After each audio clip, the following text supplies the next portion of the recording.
Mingala Passion, Degree now Sonia take Tendrini go tin sapi barome, a Kupatama song, tin sapi medringado, do out Sansuji Bawe, Nangai agenda along Lupian, a Jampamumia along here Danya, Asianagai went in Yaga. Yen Twilu, Yama Sitago, Pure, Swethering, go tin sapida map baring. Yama Nagan drink, Sita Pansy Tendemu can't hire. Naganoi a time bank and poco to out Sansuji Bawe, Nangai agenda along go Lupian. ASEAN နိုင်ငံခြားရေးဝန်ကြီးများကတောင်းဆိုလိုက်ကြောင်းစင်ကာပူနိုင်ငံခြားရေးဝန်ကြီး Vivian Balakrishnan က၎င်းလူမှုကွန်ရက်မှတက်ဆင့်ထုတ်ပြန်ပြောဆိုပါတယ်။ယမန်ထိုင်းနိုင်ငံဘန်ကောက်မြို့တွင်မြန်မာစစ်တပ်နိုင်ငံခြားရေးဝန်ကြီးဆိုသူတင်မောင်ဆွေနှင့်အာဆီယံနိုင်ငံခြားရေးဝန်ကြီးများတွေ့ဆုံစဉ်ထို့သို့ပြောဆိုခဲ့ခြင်းဖြစ်ကြောင်းသိရှိရပါတယ်။ အာဆီယံနိုင်ငံခြားရေးဝန်ကြီးများကမြန်မာအရေးနဲ့ပတ်သက်ပြီးပွင့်ပွင့်လင်းလင်းနဲ့အပြုသဘောဆောင်သောဆွေးနွေးမှုများပြုလုပ်ခဲ့ကြပြီးအာဆီယံဘုံသဘောတူညီချက်၅ချက်သည်ရခိုင်ကလည်းအရေးပါခဲ့တယ်လို့လက်ရှိအချိန်အထိဆက်လက်အသက်ဝင်နေစေဖြစ်ကြောင်းအတည်ပြုသည်ဟုဆိုပါတယ်။ အာဆီယံနိုင်ငံခြားရေးဝန်ကြီးများအနေဖြင့်မြန်မာအရေးတွင်လက်တွေ့ကြပြီးထင်သာမြင်သာရှိသောတိုးတက်မှုများကိုမြင်တွေ့လိုကြောင်း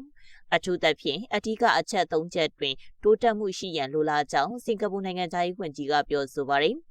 ပထမအချက်အနေဖြင့်အယက်သားပြည်သူများပေါ်အကြမ်းဖက်တိုက်ခိုက်မှုများအပါအဝင်အကြမ်းဖက်မှုအလုံးကိုအပြီးတိုင်ရပ်တန့်ရန်ဒုတိယအချက်အနေဖြင့်ဒေါ်အောင်ဆန်းစုကြည်အပါအဝင်နိုင်ငံရေးအကျဉ်းသားအလုံးကိုလွှတ်ပေးရန်နှင့်တတိယအချက်အနေဖြင့်အာဆီယံလူသားချင်းစာနာထောက်ထားမှုဆိုင်ရာအကူအညီပေးရေးညှိနှိုင်းမှုဗဟိုဌာန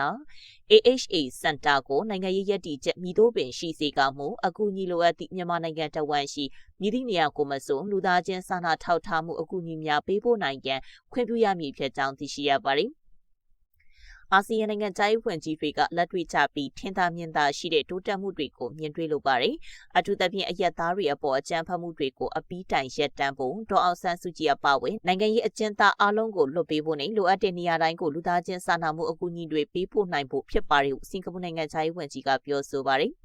မြန်မာနိုင်ငံသည်အာဆီယံ၏ခွဲခြား၍မရသောအစိပ်ပိုင်းတစ်ခုအဖြစ်ဆက်လက်ရှိနေစေဖြစ်ပြီးလာမယ့်လများအတွင်းအာဆီယံဘုံသဘောတူညီချက်၅ချက်အကောင့်ထဲပေါ်ရေးတွင်တိုးတက်မှုများရှိလာရန်မျှော်လင့်ကြောင်း၎င်းကဆိုပါတယ်။ထို့ပြင်မြန်မာနိုင်ငံ၏အဓိကသက်ဆိုင်သူအလုံးအကြားအပြုသဘောဆောင်သောတွေ့ဆုံဆွေးနွေးမှုများပြုလုပ်ခါမြန်မာအချက်တေးကိုငြိမ်းချမ်းပြီးရေရှည်တည်တံ့သည့်နည်းလမ်းဖြင့်ဖြည့်ရှင်းနိုင်ရန်မျှော်လင့်ကြောင်းစင်ကာပူနိုင်ငံခြားရေးဝန်ကြီး Vivian Balakrishnan ကထုတ်ပြန်ပြောဆိုထားပါတယ်။အကြမ်းဖက်စစ်တပ်ကမှုဒေါ်အောင်ဆန်းစုကြည်ကိုဆွေမျိုးအမကဲ့သို့စောင့်ရှောက်ထားပြီးကျမ်းမာရေးကောင်းမွန်ကြောင်းသာမြန်မာစစ်တပ်နိုင်ငံခြားရေးဝန်ကြီးဆိုသူတင်မောင်ဆွေကပြောဆိုသွားပါတယ်။ဆက်လက်ပြီးကြောက်ဖြူမြို့နယ်မှာအေအေနဲ့စစ်ကောင်စီတပ်တို့တိုက်ပွဲပြင်းထန်လာနေတဲ့ဆွေသတင်းကိုတင်ဆက်ပြီးတော့မှာဖြစ်ပါတယ်။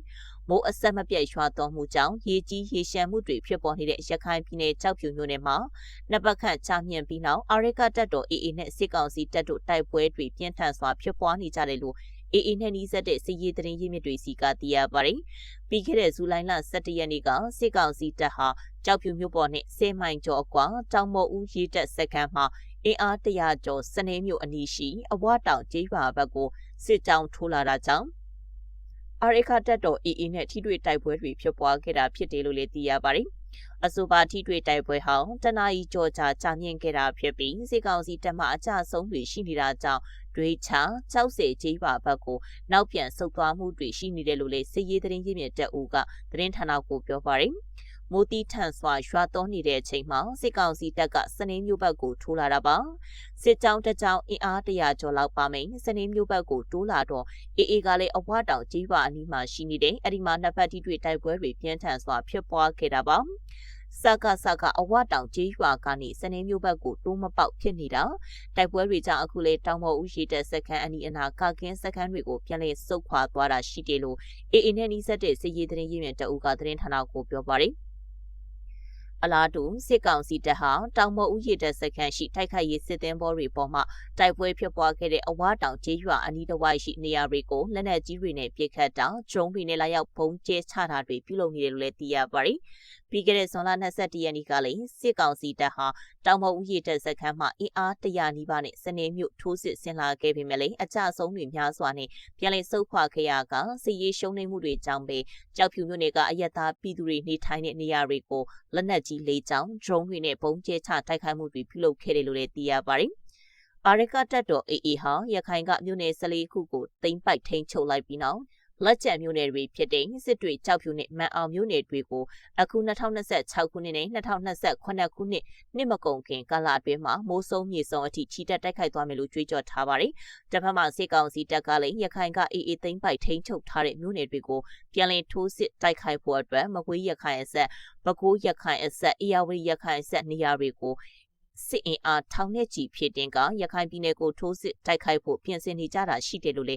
ေအေနဲ့နှိစက်တဲ့တော်လန်ရေးရဲဘော်တွေစီကသိရပါတယ်။ဒါပြင်စစ်ကောင်စီတပ်ဟာကြောက်ဖြူမျိုးနဲ့တောင်မော်ဦးရှိတဲ့စခန်းမှာအေသိမ်းထားတဲ့စနေမျိုးကိုလည်းလေကြောင်းပစ်ကူတွေနဲ့တူအဆက်မပြတ်ထိုးစစ်ဆင်တိုက်ခိုက်လာနေတာဖြစ်ပြီးစနေမျိုးမှရှမ်းပြည်မျိုးကိုလည်းဆက်လက်ချီတက်ကထိုးစစ်ဆင်တိုက်ခိုက်ဖို့ပြင်ဆင်လာနေတာဖြစ်တယ်လို့လည်းစစ်ရေးလေးလာသုံးသပ်သူတွေကပြောပါတယ်။တောင်မော်ဦးရှိတဲ့စခန်းအနီးကတိုက်ပွဲတွေအတွင်းမှာစစ်ကောင်စီတပ်ကအကြဆုံးတွေအများအပြားရှိနေပေမဲ့လည်းတညောက်ဝတီရှိတဲ့ဌာနချုပ်မှအင်အားတွေစက်တိုက်ဆိုသလိုပိုးဆောင်ပေးနေရကလက်ရှိမှာတောင်မော်ဦးရှိတဲ့စခန်းမှာပဲစစ်ကောင်စီတပ်သားအင်အား400ကျော်ရှိနေတယ်လို့လည်းသိရပါတယ်။အေထိုးစစ်ဆင်တိုက်ခိုက်နေတဲ့ကြောက်ဖြူမျိုးနယ်မှာတညဝတီရေတပ်ဌာနချုပ်တောင်မော်ဦးရေတပ်စခန်းအုံကျွင်ရေတပ်ဌာနခွင်ခလာရ34ခမရ942ခမရ943တပ်ရင်နဲ့အမှတ်32ရေတပ်ရင်တို့ရှိနေတာဖြစ်ပြီးရေတပ်အင်အားကောင်းတဲ့မျိုးနယ်တစ်ခုဖြစ်တဲ့အပြင်တရုတ်စီမံကိန်းတွေများစွာတည်ရှိနေတဲ့မျိုးနယ်တစ်ခုလည်းဖြစ်ပါတယ်။ဒါကြောင့်စစ်ကောင်စီတပ်ဟာကြောက်ဖြူမျိုးနယ်ကိုအာရကတပ်တော်အေလက်ထင်းမကြရောက်ရေးအတွက်ကြောက်ဖြူမျိုးပေါ်ကိုစစ်အင်အား1000ကျော်နဲ့စစ်သင်းဘောအစီအရေး20ကျော်ကိုဖြည့်တင်းထားတယ်လို့လေစစ်ရေးသတင်းရင်းမြစ်တွေစီကသိရပါတယ်။ဆက်လက်ပြီးအာဆီယံဘုံသဘောတူညီချက်များကိုညှင်းပယ်နေတဲ့အကြမ်းဖက်စစ်တပ်နဲ့ပြည်내သိမြက်ရေးစိတ်ဆက်ညှိနှိုင်းရန်ခက်ခဲဟုတိုင်းရင်းသား EROS NUG အပါအဝင်ဒီမိုကရေစီနိုင်ငံရေးအင်အားစုအဖွဲ့20ကတတိပေးတဲ့ဆွဲသတင်းကိုတင်ဆက်ပြီးတော့မှာဖြစ်ပါတယ်။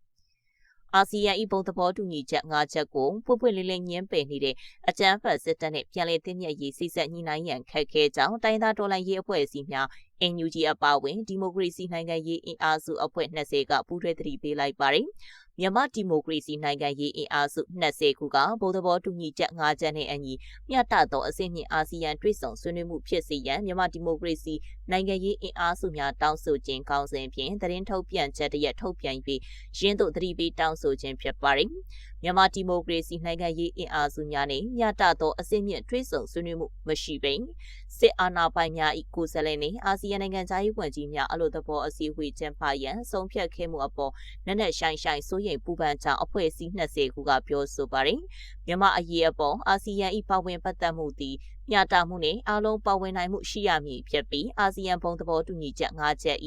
စာသားနှင့်ရည်ရွယ်ချက်တို့ကိုလိုက်နာရန်လိုအပ်ကြောင်းရင်းတို့မျှတမှုကိုထိမ့်သိမ်းခြင်းသည်အာဆီယံ၏ဂုဏ်သိက္ခာနှင့်ရေရှည်တည်တံ့သောနိုင်ငံရေးအဖြစ်ရရှိရေးအတွက်မရှိမဖြစ်လိုအပ်ကြောင်းထုတ်ပြန်ချက်တွင်ဖော်ပြထားပါတယ်။အာဆီယံ၏ကိုယ်ပိုင်မှုပေါင်းကိုပုံမလင်းလင်းညှင်းပယ်ထားသည့်အဖွဲ့အစည်းတစ်ခုနှင့်အစင်းမြင့်တွဲဆုံဆွေးနွေးမှုများကိုတိုးမြင့်လှုပ်ဆောင်နေပြီးအဆိုပါမူပေါင်းအကောင့်ထဲပေါ်လာစေရန်အာဆီယံနဲ့သဘောထားမှန်ကန်စွာအစဉ်တစိုက်ပူးပေါင်းဆောင်ရွက်နေတဲ့ဒီမိုကရေစီနိုင်ငံရေးအင်အားစုများနဲ့ဆွေးနွေးမှုများကိုရှော့ချနေခြင်းအပေါ်ပြန်လည်သိမြတ်စိတ်ဆက်ညှိနှိုင်းရန်ခက်ခဲလာပါသည်ဟုပူးတွဲထုတ်ပြန်ချက်တွင်သတိပေးထားပါတယ်။အာဆီယံဘုံသဘောတူညီချက်5ချက်ကိုအတည်ပြုခဲ့ပြီးနောက်ပိုင်းစစ်အာဏာပိုင်များက၎င်းတို့၏ကတိကဝတ်များကိုအစဉ်တစိုက်လျှိလူရှုခဲ့ပြီးစစ်ရေးထိုးစစ်ဆင်မှုများအယက်သားပြည်သူများပေါ်တိုက်ခိုက်မှုများနဲ့လူသားချင်းစာနာထောက်ထားမှုအကူအညီပေးခွင့်များပေါ်ပိတ်ပင်ကန့်သတ်မှုများဆက်လက်လှုပ်ဆောင်လာခဲ့ကြောင်းထောက်ပြခဲ့ပါတယ်။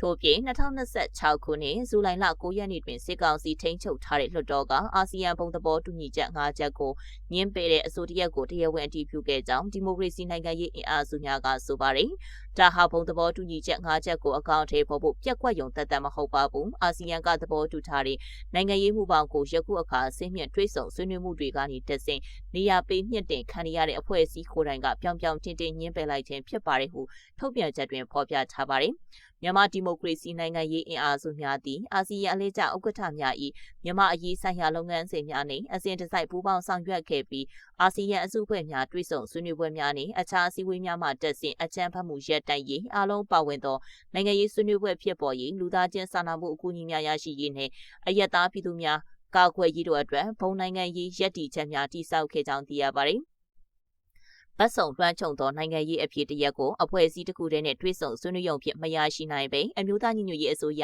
NUG Federal Democracy ပြည်ထောင်စုပေါ်ထွန်းရေးဦးဆောင်ကောင်စီ